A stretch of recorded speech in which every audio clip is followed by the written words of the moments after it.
menekankan praktik daripada teori.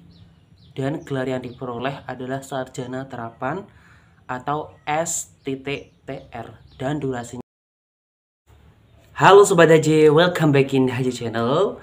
Di video kali ini Haji bakal ngajakin Sobat Haji untuk membahas apa sih perbedaan antara D3, D4, dan juga S1. So, tentunya stay tune ya, only on this channel. Nah, sebelum kita masuk ke inti pembahasan, ini Haji mau cerita ya. Sebenarnya tuh untuk memiliki gelar pendidikan atau ingin melanjutkan pendidikan ke jenjang yang lebih tinggi adalah impian setiap manusia atau setiap individu yang memiliki passion dan juga memiliki ambisi dan juga memiliki semangat untuk mengejar cita-citanya. Ya, tentunya dengan kita melanjutkan sekolah ke jenjang yang lebih tinggi, melanjutkan pendidikan kita, misalnya ke kampus, ke universitas maupun ke jenjang-jenjang yang lainnya. Karena dengan kita kuliah itu kita tuh bisa dengan mudahnya mengambil atau menempati kursi-kursi yang insya Allah nanti bisa membuat kita sukses, meskipun tidak menjamin bahwa kuliah itu membuat kita menjadi seorang yang sukses. Namun dengan kita kuliah itu bisa menjembatani kita untuk menjemput kesuksesan tersebut. Lantaran kita kuliah dan kita menguasai suatu keilmuan, maka tidak heran jika banyak orang-orang yang kuliah menjadi sukses dan juga ada juga orang-orang yang kuliah tidak menjadi orang yang sukses atau hanya menjadi pengangguran, sarjana pengangguran. Nah, maka dari itu Haji bakalan ngasih pemaparan tentang penjelasan perbedaan antara D3, D4 dan juga S1 ya. Nah, di pembahasan pertama ini Haji bakalan ngebahas yang namanya D3 Diploma 3. Yang pertama adalah menekankan mahasiswanya untuk menguasai teori dan juga skill. Jelas ya. Yang kedua, kurikulumnya sebanyak 70% praktik dan 30%-nya adalah teori. 70 banding 30. Dan durasi pendidikannya selama 3 tahun 6 semester atau 112 SKS. Nah, biasanya jurusan D3 ini meliputi tentang kebidanan, pertanian, ekonomi, dan juga perbankan. Nah, gelar pada pendidikan D3 Diploma 3 biasanya AMD seperti itu atau ahli media. Kita lanjut ke poin selanjutnya yaitu D4 atau Diploma 4. Jenjang studi yang setara dengan S1. Kedua, menekankan praktik daripada teori.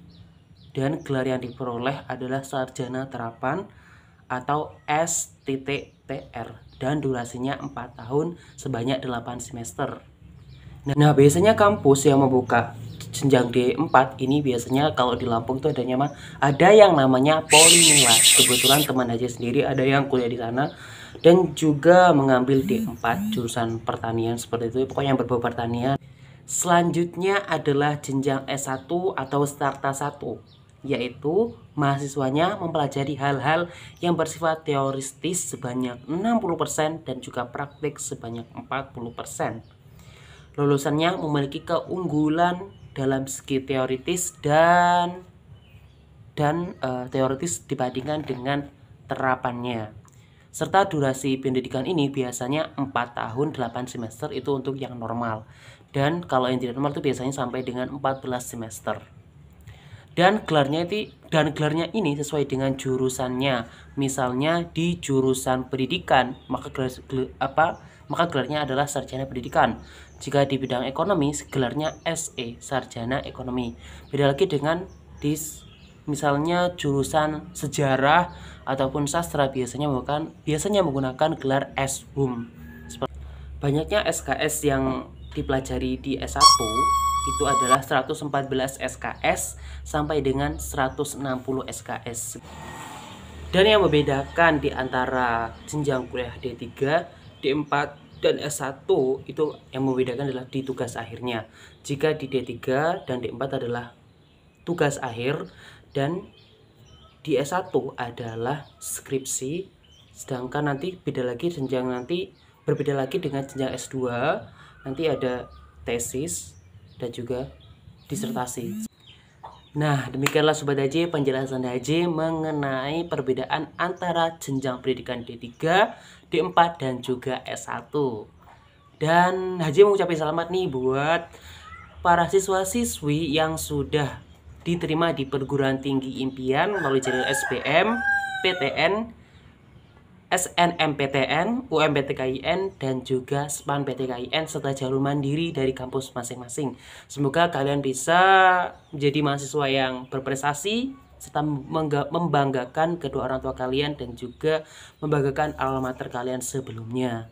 Jangan lupa banyak membaca buku, jurnal maupun membaca artikel-artikel yang lainnya. So